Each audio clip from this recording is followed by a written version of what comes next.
PTSD is a mental health problem that can occur after someone goes through a traumatic event like war, assault, or disaster. It is a normal and usual thing for trauma victims to feel sadness, numbness, and anxiety. PTSD is different.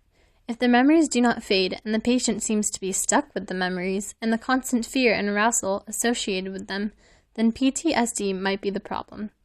Through treatment and counseling, patients learn to cope with their memories, overcome PTSD, and move on with their lives. Our patient, Brad, went through a traumatizing accident nearly a month ago. Since then, he has had a variety of symptoms. There are 4 main symptoms related to PTSD. The one Brad is about to experience is called reliving the event. No, stop! Stop! Oh, it's just a dream. He probably had a nightmare of the crash occurring again. Another symptom one may experience is avoiding situations of the event. In this case, Brad doesn't want to drive in cars. A third symptom experienced is feeling numb. One may find it hard to express their feelings or stay away from things they used to enjoy. Brad used to love ice cream, but now he never eats it. The final symptom is hyperarousal. The patient may always avoid danger or be over alert. Brad, for example, finds danger in almost everything now. You know, I could really go for some ice cream. I'm not really in the mood for ice cream. Brad, you love ice cream. I guess. Only if you buy it for me, then. Okay, let's go. Where are you going? We're walking, aren't we? No, Brad, it's raining and ice cream is 10 miles away. And? We need to take a car.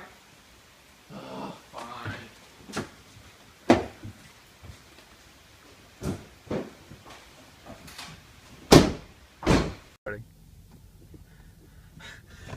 Stop! Slow down! Brad! We have not moved yet. Oh, gosh. Calm down. You're right. Watch out, there's a stop sign up here. Yeah, it's okay. I got it. There's a car over there. Uh-huh. I see it. Where are you going? Ice cream's that way. Yeah, we're gonna go somewhere else.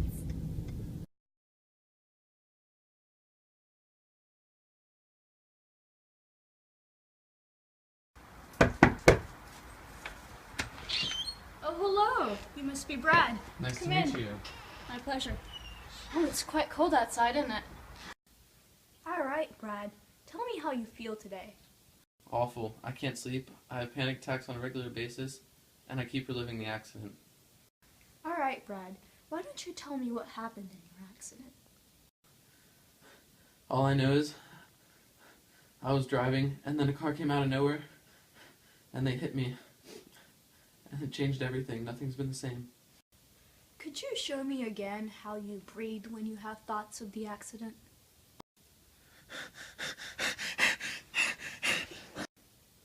Well, did you know, Brad, that on average, a calm person breathes 12 to 15 times in a minute? No, I had no idea. Brad, how many times a minute, on average, do you think you breathe when you're experiencing those memories? Well, when you breathe like that, it creates low levels of carbon dioxide in the blood, and we definitely don't want that, do we? One thing you can do when you recognize that you're having a panic attack is to understand that you've fallen into such a breathing pattern. Do you have a wristwatch with the seconds dial? Yes. Well, when you feel that there's a panic attack coming on, you could take a look at your watch and try to slow your breathing down to this pace.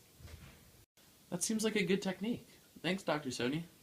Brad, before I let you go, I wanted to let you know, I think you have PTSD.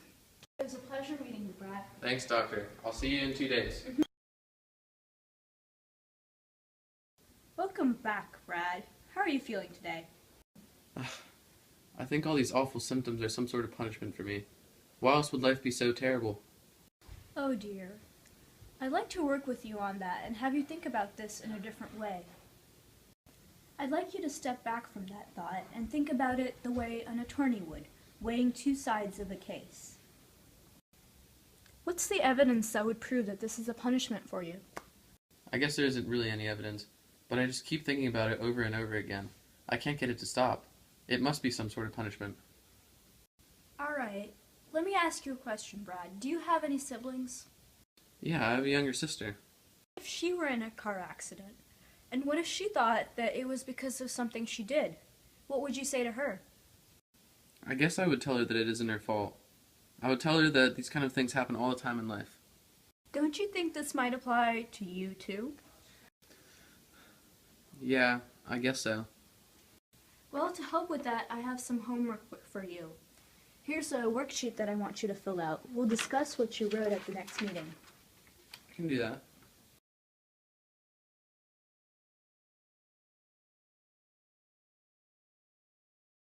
Last time you said that a memory of the accident keeps replaying in your head. Is that still happening? Yeah, it happens a lot. Well, one of the things we can do to make that better is replace the negative memory with a more positive one. What was one of the things you enjoyed doing as a child, Brad? Well, I kind of liked eating candy. Well, whenever you find yourself thinking about that, I'd like you to redirect your thoughts towards a more nicer, pleasant, more enjoyable memory, like one of you eating candy. We'll also be prescribing a medication for you called Paxil. It's an SSRI. What's an SSRI?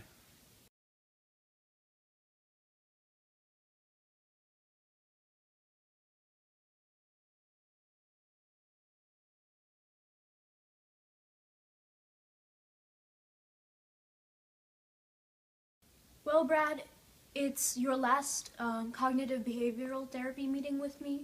From now on, we'll be starting EMDR therapy.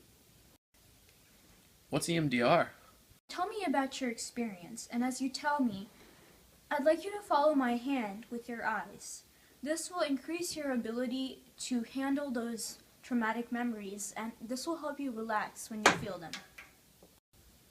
Well, I was driving down the highway on a nice Saturday afternoon, and this car going the other direction, they just came out of nowhere.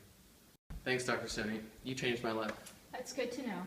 I'm looking forward not to seeing you again.